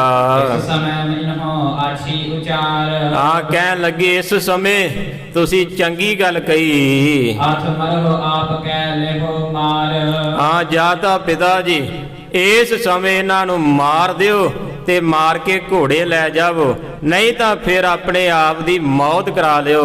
ਇਸ ਤੇ ਸੋ ਭਲੀ ਨਹਿ ਅਪਰਕਾਰ। ਇਸ ਤੋਂ ਚੰਗੀ ਭਲੀ ਹੋਰ ਕੋਈ ਵੀ ਕਾਰਜ ਨਹੀਂ। ਪਹੁੰਚ ਆਂਖ ਹੋਇਓ ਸੁਚੇਤ। ਕਹਿੰਦੇ ਐਵੇਂ ਗੱਲਬਾਤ ਨੂੰ ਸੁਣ ਕੇ ਲੜਾ ਵੇਗ ਆਪਣੀਆਂ ਅੱਖਾਂ ਦੇ ਵਿੱਚੋਂ ਅਥਰੂ ਪੂੰਝ ਕੇ ਐ ਸੁਚੇਤ ਹੋਇਆ। ਭਇਓ ਤਿਆਰ ਦਰਪੇ ਸੁਹੇਤ। ਹੁਣ ਲੜਨ ਦੇ ਲਈ ਐ ਸੁਚੇਤ ਹੋ ਕੇ ਘੋੜੇ ਉੱਪਰ ਚੜਨ ਲੱਗਾ। ਕਈ ਕਮਾਨ ਕਰਵੀ ਮਰਹਾਨ। ਬੜੀ ਜਿਹੜੀ ਕਰੜੀ ਕਹਿੰਦੇ ਕਮਾਨ ਸੀ ਹੱਥ ਦੇ ਵਿੱਚ ਫੜ ਲਈ। ਇੱਕ ਕਾਸਮ ਬੇਗ ਕੀ ਨਸਬਖਾਨ। ਜਦੋਂ ਲਲਾ ਵੇਗ ਕਹਿੰਦੇ ਤਿਆਰ ਹੋਇਆ, ਕਾਸਮ ਬੇਗ ਪੁੱਤਰ ਨੇ ਵੇਖ ਕੇ ਕਿਹਾ, ਰਹੋ ਪੀਠ ਪਰ ਜੋਰ ਪਾਏ। ਪਿਤਾ ਜੀ ਤੁਸੀਂ ਸਾਡੇ ਪਿੱਛੇ ਰਹਿ ਕੇ ਭਾਰੀ ਜ਼ੋਰ ਪਾਓ, ਅਸੀਂ ਅੱਗੇ ਜਾਣੇ। ਹਮ ਲੜੇ ਜੰਗ ਆਗੇ ਸਿਧਾਏ। ਹੁਣ ਅੱਗੇ ਜਾ ਕੇ ਅਸੀਂ ਸਿੱਖਾਂ ਦੇ ਨਾਲ ਜੰਗ ਕਰਦੇ ਆਂ। ਲਲਾ ਬੇਗ ਠਹਿਰਾਏ ਪਾਛ। ਐਵੇਂ ਕਹਿੰਦੇ ਲਲਾ ਬੇਗ ਨੂੰ ਆਪਣੇ ਪਿੱਛੇ ਖੜਿਆਂ ਕਰਕੇ ਭਰਾਤ ਚੱਲੇ ਲਰਪੇ ਸੋ ਪਾਛ। ਦੋਵੇਂ ਪੁੱਤਰ ਕਹਿੰਦੇ ਹੁਣ ਜੰਗ ਲੜਨ ਦੇ ਲਈ ਗੁਰੂ ਵੱਲ ਤੁਰ ਪਏ। ਦੁੱਧ ਬਜਾਏ ਉਤਸ਼ਾਹ ਕੀਨ। ਨਗਾਰਿਆਂ ਦੇ ਚੋਟਾਂ ਵੱਜੀਆਂ, ਬੜਾ ਉਤਸ਼ਾਹ ਕੀਤਾ ਦੋਵਾਂ। ਬਾਜੀ ਨਚਾਏ ਰਸ ਭੀਰ ਭੀਨ। ਐਵੇਂ ਕਹਿੰਦੇ ਤੁਰਨ ਲੱਗੇ ਘੋੜੇ ਦੀਆਂ ਬੜੀਆਂ ਛਾਲਾਂ ਮਰਾਉਂਦੇ ਤੇ ਬੜਾ ਵੀਰ ਰਸ ਜਾਗਿਆ ਅੰਦਰ। ਗਿਣਤ ਥੋਰ ਕੇ ਸੋ ਬਹੁ ਸੁਭਾਟ। ਐਵੇਂ ਕਹਿੰਦੇ ਗਿਣਤੀ ਦੇ ਵਿੱਚ ਵਿਚਾਰ ਨਹੀਂ ਕਰਦੇ ਕਿ ਸਾਡੇ ਕੋਲ ਸੂਰਮੇ ਥੋੜੇ ਹਨ ਜਾਂ ਵੱਧ। ਹਾਏ ਗਮਨ ਕੀਨ ਸੁਤ ਪਟ। ਐਵੇਂ ਕਹਿੰਦੇ ਅੱਗੇ ਨੂੰ ਵਧੀ ਜਾਂਦੇ ਨੇ ਆਪਣੇ ਸੂਰਮਿਆਂ ਨੂੰ ਲੈ ਕੇ। ਈਸ਼ਨ ਖਦੰਗ ਭੀਖਨ ਪ੍ਰਹਾਰ। ਐਵੇਂ ਅੱਗੇ ਜਾ ਕੇ ਸਿੱਖਾਂ ਵੱਲ ਬੜੇ ਵਾਰ ਕਰਦੇ। ਈਸ਼ਨ ਬਿਲੋਕਤ ਤਾਕਤ ਜੁਝਾਰ। ਐਵੇਂ ਵੇਖ ਕੇ ਸੂਰਮਿਆਂ ਵੱਲ ਕਿ ਸੂਰਮੇ ਬੜੇ ਜੁਝਾਰੂ ਹਨ। ਜਿਤ ਦਿਸ਼ਾ ਬਲੇ ਗੁਰ ਸੂਰ ਜਾਏ। ਕਹਿੰਦੇ ਜਿਹੜੇ ਪਾਸੇ ਵੀ ਗੁਰੂ ਦੇ ਸੂਰਮੇ ਵੱਧ ਕੇ ਜਾਂਦੇ। ਇੱਕ ਦਿਸ਼ਾ ਪਰਿਓ ਤੀਰ ਨ ਚਲਾਏ। ਉਧਰਲੇ ਪਾਸੇ ਹੀ ਆ ਦੋਵੇਂ ਸੂਰਮੇ ਕਹਿੰਦੇ ਤੀਰਾਂ ਨੂੰ ਖਿੱਚ ਖਿੱਚ ਮਾਰਦੇ। ਛੁਟਤ ਤੁਫਾਨ ਗੁਲ ਕਾ ਸੜਾਕ। ਐਵੇਂ ਕਹਿੰਦੇ ਗੋਲੀਆਂ ਨਿਕਲਦੀਆਂ ਤਾੜ ਤਾੜ ਦੀ ਆਵਾਜ਼ ਆਈ। ਗੁਲ ਕਸੈ ਫਿਰ ਤੂਰਨ ਤੜਾਕ। ਆ ਫੇਰ ਗੋਲੀਆਂ ਕੱਸ ਕੇ ਬਾਰ-ਬਾਰ ਚਲਾਉਂਦੇ, ਅੱਗ ਨਿਕਲਦੀ ਬੰਦੂਕਾਂ ਚੋਂ। ਇਸ ਤੁਧੀਏ ਬਿਖੇ ਤਿਹੋ ਅਨਜ ਦੌਰ। ਐਵੇਂ ਦੋਵੇਂ ਪਾਸੇ ਕਹਿੰਦੇ ਭਾਰੀ ਯੁੱਧ ਮਚਿਆ, ਸੂਰਮੇ ਆਮੋ ਸਾਹਮਣੇ ਆਏ। ਸੋ ਸੰਸ ਬੇਗ ਪੜ ਏਕ ਰੌਰ। ਆ ਕਹਿੰਦੇ ਨਾਲ ਹੀ ਉਹਦਾ ਛੋਟਾ ਭਰਾ ਸਮਸ ਬੇਗ ਸੀ, ਭਾਰੀ ਰੌਲਾ ਪਾਉਂਦਾ। ਗੁਰ ਪੀਰ ਅਗਰ ਤੇ ਮੋੜ ਦੀਨ। ਆ ਅੱਗੋਂ ਆਉਂਦੇ ਹੋਏ ਸੂਰਮਿਆਂ ਨੂੰ ਗੁਰੂ ਸਾਹਿਬ ਜੀਆਂ ਨੇ ਮੋੜ ਦਿੱਤਾ। ਆਜੁਦ ਪ੍ਰਹਾਰ ਬਹੁ ਮਾਰ ਕੀਨ। ਸਿੱਖਾਂ ਨੇ ਕਹਿੰਦੇ ਹਥਿਆਰਾਂ ਦੇ ਨਾਲ ਬੜੇ ਵਾਰ ਕੀਤੇ ਅੱਗੋਂ। ਭੱਟ ਰੇਲ ਪੇਰ ਕਰ ਹੇਲ ਧਾਏ। ਐਵੇਂ ਜਿਹੜੇ ਸੂਰਮੇ ਸਨ ਮੁਗਲਾਂ ਦੇ, ਐ ਰੇਲ ਪੇਲ ਹੋ ਕੇ ਪਿੱਛੇ ਨੂੰ ਗਏ। ਜਿਨ ਕੇਰ ਦੇ ਬੜ ਰੋਸ ਆਏ। ਇਹਨਾਂ ਦੇ ਅੰਦਰ ਕਹਿੰਦੇ ਬੜਾ ਰੋਸ ਗੁੱਸਾ ਆਇਆ ਤਿਨ ਸੀ। ਸੰਗ ਪੰਚ ਸੈ ਵੀਰ ਭੂਰ। ਐਵੇਂ ਇਹਨਾਂ ਦੋਵਾਂ ਜਰਨੈਲਾਂ ਦੇ ਨਾਲ 500 ਸੂਰਮਿਆਂ ਦਾ ਜਥਾ ਸੀ। ਅਜ ਤੁਪਕ ਮਾਰ ਤੇ ਕ੍ਰੋਧ ਪੂਰ। ਐਵੇਂ ਕਹਿੰਦੇ ਤੁਰੇ ਆਉਂਦੇ ਸ਼ਮਸ ਬੇਗ ਤੇ ਕਾਸਮ ਬੇਗ ਬੜੀਆਂ ਗੋਲੀਆਂ ਚਲਾਉਂਦੇ।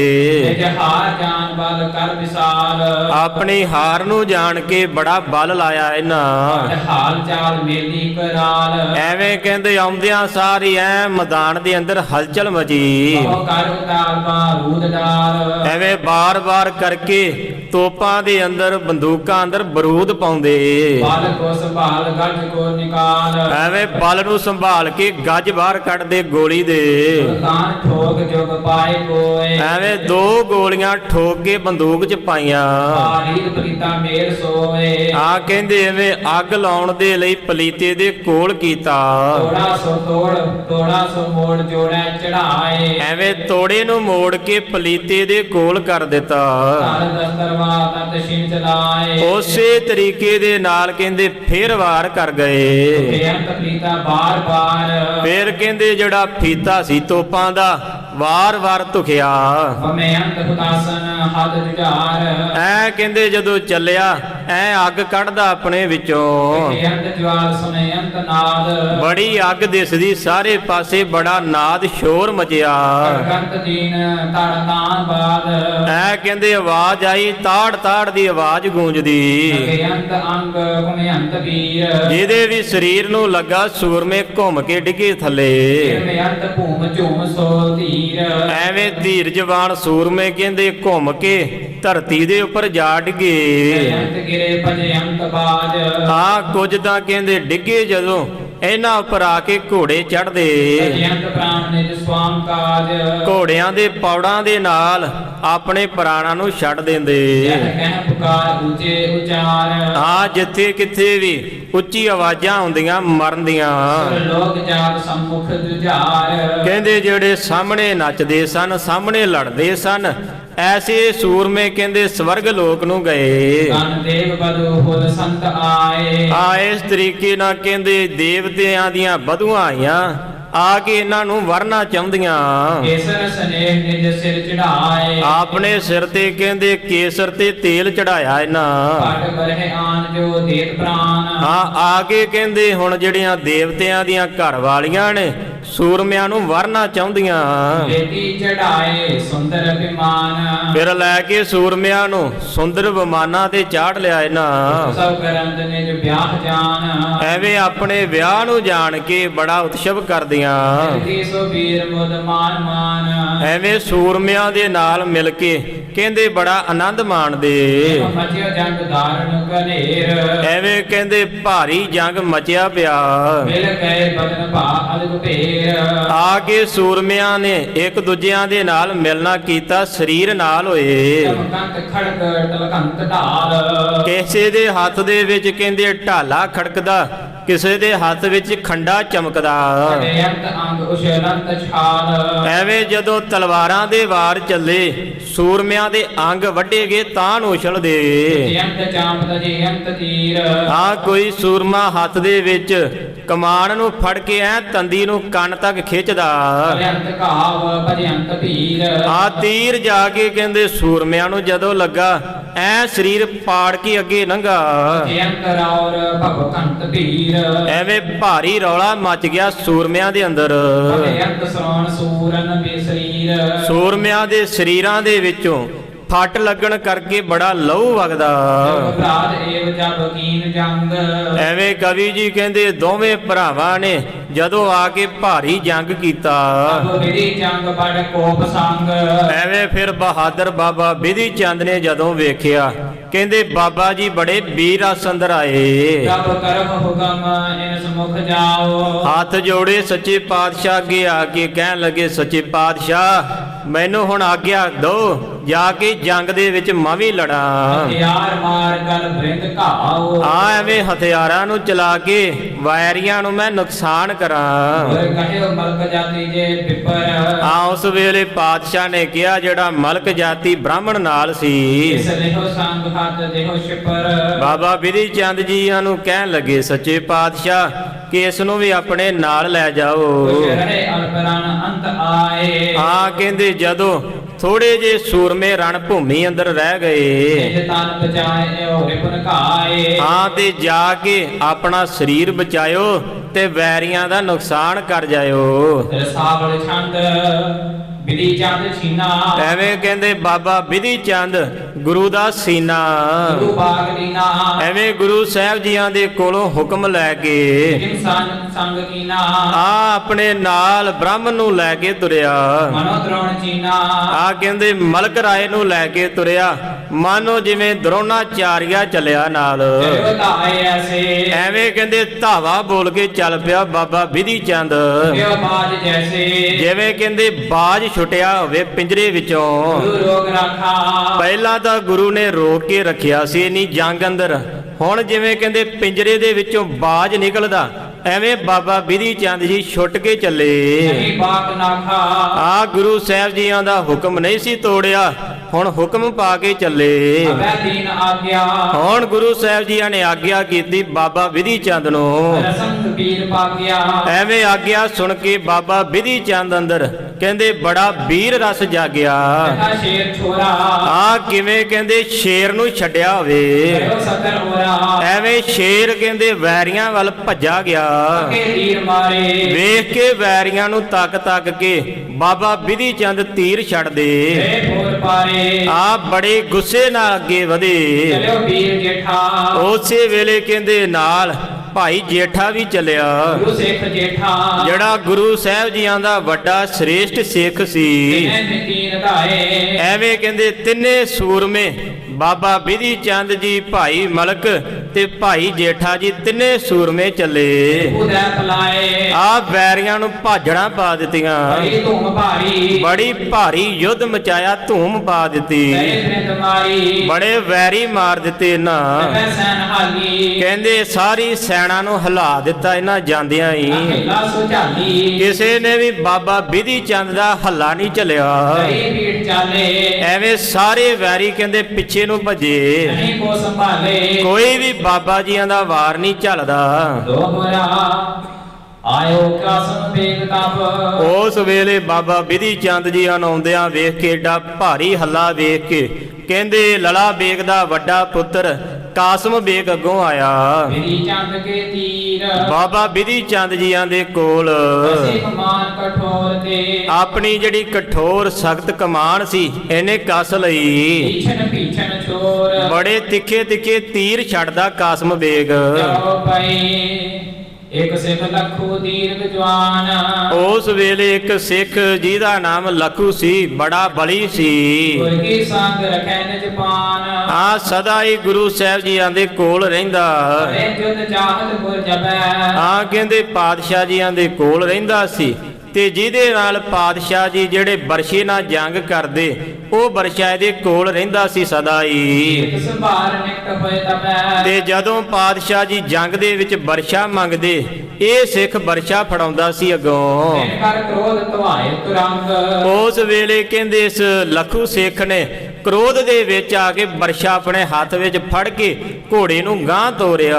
ਵੀਰ ਸੰਗ ਉਠਾਏ ਉਤੰਗ ਬੜੇ ਵੀਰ ਰਸ ਦੇ ਵਿੱਚ ਆ ਕੇ ਗਾਂਹ ਵਧਿਆ ਮੁਗਲਾਂ ਵੱਲ। ਕਾਸਮ ਬੇਗ ਲਖਿਓ ਜਬ ਆਇਓ ਜਦੋਂ ਇਹਨੇ ਵੇਖਿਆ ਕਿ ਕਾਸਮ ਬੇਗ ਅੱਗੋਂ ਆਇਆ, ਖੈਂਚ ਖੜਗ ਕੋ ਅਗਰ ਚਲਾਇਓ। ਉਸ ਵੇਲੇ ਕਹਿੰਦੇ ਕਾਸਮ ਬੇਗ ਨੇ ਵੀ ਅੱਗੋਂ ਆਉਂਦਿਆਂ ਵੇਖ ਕੇ ਆਪਣੀ ਤਲਵਾਰ ਨੂੰ ਮਿਆਨ ਚੋਂ ਬਾਹਰ ਕੱਢਿਆ। ਲਿਓ ਸੈਨਥੀ ਬਾਤ ਸਵਾਰ ਤੇ ਅੱਗੋਂ ਸਿੱਖ ਨੇ ਲਖੂ ਨੇ ਕਹਿੰਦੇ ਆਪਣੀ ਤਲਵਾਰ ਦੇ ਨਾਲ ਰੋਕਿਆ ਵਾਰ ਇਹਦਾ। ਜਪੀ ਬਜਿਓ ਸਾਰ ਪਰਸਾਰ ਜਦੋਂ ਲੋਹੇ ਦੇ ਉੱਪਰ ਲੋਹਾ ਵੱਜਾ, ਟੂਟਿਓ ਖੰਡਾ ਭਇਓ ਦੁਖੰਡ। ਕਹਿੰਦੇ ਕਾਸਮ ਬੇਗ ਦਾ ਖੰਡਾ ਟੁੱਟ ਕੇ ਥੱਲੇ ਡਿੱਗਾ, ਦੋ ਹਿੱਸੇ ਹੋ ਗਏ। ਰਾਹਕ ਲਖੂ ਰਿਸਿਓ ਪ੍ਰਚੰਡ ਉਸ ਵੇਲੇ ਲਖੂ ਸਿੱਖ ਬੜੇ ਵੀਰ ਰਸ ਦੇ ਵਿੱਚ ਆ ਕੇ ਐ ਪ੍ਰਚੰਡ ਰੂਪ ਧਾਰਨ ਕਰ ਗਿਆ। ਕੋ ਵਾਰ ਨਿਫਲ ਕਰ ਦੀਨ ਵੈਰੀ ਦਾ ਵਾਰ ਨਿਫਲ ਕਰ ਦਿੱਤਾ ਇਹਨੇ।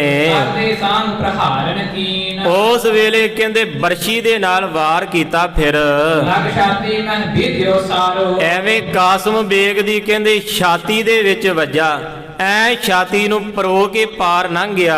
ਝੰਡਰੋ ਭੂਮ ਪਰ ਡਾਰੋ ਐਵੇਂ ਕਹਿੰਦੇ ਬੜੀਆਂ ਲਹੂ ਦੀਆਂ ਤਧੀਰੀਆਂ ਵਗ ਤੁਰੀਆਂ। ਕੋਨ ਝੰਜੋਰ ਭੂਮ ਪਰ ਡਾਰੋ ਐਵੇਂ ਕਹਿੰਦੇ ਝੰਜੋੜ ਕੇ ਘੁੰਮ ਕੇ ਧਰਤੀ ਦੇ ਉੱਪਰ ਡਿੱਗਾ ਕਾਸਮ ਬੇਗ। ਹੇਰ ਹਰ ਖਾਏ ਉਚਾਰਾ ਬਾਦਸ਼ਾਹ ਨੇ ਵੇਖ ਕੇ ਬੜੇ ਖੁਸ਼ ਹੋ ਕੇ ਕਹਿਣ ਲੱਗੇ, ਲਖੂ ਰੇ ਨੇ ਲਿਪ ਮਾਰਾ। ਪਾਤਸ਼ਾਹ ਕਹਿਣ ਲੱਗੇ, ਹੀਰਾ ਪਿੰਡ ਦਾ ਲਖੂ ਨੇ ਆ ਵੈਰੀ ਮਾਰ ਦਿੱਤਾ। ਜੀ ਭਏ ਦੀਨ ਸੁਬੜਿਆਈ ਐਵੇਂ ਖੁਸ਼ ਹੋ ਕੇ ਪਾਤਸ਼ਾਹ ਨੇ ਬੜੀਆਂ ਵਡਿਆਈਆਂ ਦਿੱਤੀਆਂ। ਦੁਰਕਨ ਕੀ ਕਿਆਮਤ ਆਈ ਬਾਦਸ਼ਾਹ ਕਹਿਣ ਲੱਗੇ, ਹੁਣ ਮੁਗਲਾਂ ਦੀ ਕਿਆਮਤ ਆ ਗਈ। ਸੰਤ ਸੰਘੇਰਾ ਰਣ ਵਿੱਚ ਵਿਚਰਤ ਐਵੇਂ ਕਹਿੰਦੇ ਜਿਹੜਾ ਸੂਰਮਾ ਸੰਘੇੜਾ ਸੀ ਉਹ ਵੀ ਰਣ ਭੂਮੀ ਅੰਦਰ ਗਿਆ। ਗੁਰੂ ਰੰਧਾਵਾ ਰਿਪ ਹੱਥ ਹੱਥ ਤੇ ਮੋਰੂ ਰੰਧਾਵਾ ਵੀ ਜੰਗ ਦੇ ਅੰਦਰ ਬੜਾ ਗਿੜਕਦਾ। ਅਗਰ ਕਿਰਪਾਲ ਜੱਲੂ ਸੋ ਸੂਰ ਤੇ ਸਿੱਖ ਕਿਰਪਾਲ ਜੱਲੂ ਇਹ ਵੀ ਕਹਿੰਦੇ ਜੰਗ ਦੇ ਅੰਦਰ ਬੜੇ ਜ਼ੋਰ ਦਿਖਾ ਰਿਹਾ। ਮਾਰ ਦੁਰਗ ਕੀਨੇ ਬਹਾਦੂਰ ਬੜਾ ਮੁਗਲਾਂ ਨੂੰ ਮਾਰ ਕੇ ਦੂਰ ਕਰ ਗਏ। ਦੋਹਰਾ ਕਰੀ ਲਥੇਰ ਪਥੇਰ ਬਾਹੋ ਐਵੇਂ ਕਹਿੰਦੇ ਸੂਰਮਿਆਂ ਨੇ ਬੜੀ ਲਥੇਰ ਪਥੇਰ ਕਰ ਦਿੱਤੀ ਜੰਗ ਅੰਦਰ। ਕਾਲ ਕਮਸਾਨ ਬੜਾ ਕਮਸਾਨ ਦਾ ਯੁੱਧ ਮਚ ਗਿਆ। ਕਰੇ ਬਲਾਵਨ ਦੁਰਗ ਰਾਣਾ ਐ ਮੁਗਲਾਂ ਨੂੰ ਕਹਿੰਦੇ ਭਜਾ ਦਿੱਤਾ ਇਹਨਾਂ ਨੇ। ਦਿਓ ਸ਼ੁਰਾਏ ਮਦਾਨ ਤੇ ਮੈਦਾਨ ਨੂੰ ਇਹਨਾਂ ਦੇ ਕੋਲੋਂ ਛਡਾ ਲਿਆ। ਦੋਹਰਾ ਜੋਧਾ ਜੋਧ ਪ੍ਰਬੋਧ ਜੋਧ ਜਿਹੜਾ ਰਾਏ ਜੋਧ ਵੱਡਾ ਸੂਰਮਾ ਬੜਾ ਗਿਆਨਵਾਨ ਸੀ। ਕਰੇ ਉਥਲ ਪਥਲ ਐਵੇਂ ਰਣ ਭੂਮੀ ਦੇ ਅੰਦਰ ਕਹਿੰਦੇ ਜੰਗ ਦੇ ਅੰਦਰ ਬੜੀ ਹੀ ਉਥਲ ਪੁਥਲ ਮਚਾ ਦਿੱਤੀ ਇਹਨੇ ਵੀ। ਆਹੋ ਸਲੇਮ ਸੋ ਅਨਜ ਜੋਤ ਜਿਹੜਾ ਸਲੇਮ ਸ਼ਾਹ ਸੀ ਲਲਾ ਬੇਗ ਦਾ ਛੋਟਾ ਪੁੱਤਰ। ਤੁਰਕ ਸਮੂਹ ਦਬਲ ਐਵੇਂ ਤੁਰਕਾਂ ਦਾ ਜਿਹਦੇ ਅੰਦਰ ਬੜਾ ਬਲ ਭਰਿਆ ਸੀ। ਪਾਤੜੀ ਛੰਦ ਇਕ ਮਰਿਓ ਪੁੱਤਰ ਇਕ ਲਤ ਵੀਰ ਐਵੇਂ ਜਦੋਂ ਲਲਾ ਬੇਗ ਨੇ ਆਪਣੇ ਇੱਕ ਪੁੱਤਰ ਨੂੰ ਲੜਦਿਆਂ ਵੇਖਿਆ। ਮਾਨ ਸੈਨ ਪਰ ਅਦਕ ਭੀਰ ਵੇਖਿਆ ਕਿ ਤੁਰਕਾਂ ਦੀ ਸੈਨਾ ਉੱਪਰ ਬੜੀ ਭੀੜ ਪੈ ਗਈ ਹੁਣ। ਲਲਾ ਬੇਗ ਬੜ ਕੋਪ ਧਾਰ ਫੇਰ ਇਦਾਂ ਵੇਖ ਕੇ ਕਹਿੰਦੇ ਲਲਾ ਬੇਗ ਅੰਦਰ ਬੜਾ ਹੀ ਕ੍ਰੋਧ ਆਇਆ। ਜੀਤ ਹੋਤ ਸਕਹਿ ਨਾ ਸਹਾਰ ਗੁਰੂ ਦੀ ਜਿੱਤ ਹੁੰਦੀ ਵੇਖ ਕੇ ਕਹਿੰਦੇ ਮੁਗਲ ਲਲਾ ਬੇਗ ਸਹਾਰ ਨਾ ਸਕਿਆ। ਸੋ ਸੁਭਟ ਸੰਗ ਜਿਸ ਕੇ ਉਦਾਰ ਜਿਹਦੇ ਕੋਲ 100 ਸੂਰਮਿਆਂ ਦਾ ਜਥਾ ਸੀ। ਰਹਿਤ ਸਾਧ ਬਾਂਕੇ ਦੁਜਾਰ ਸਦਾ ਹੀ ਵੱਡੇ ਬਾਂਕੇ ਸੂਰਮੇ ਰਹਿੰਦੇ।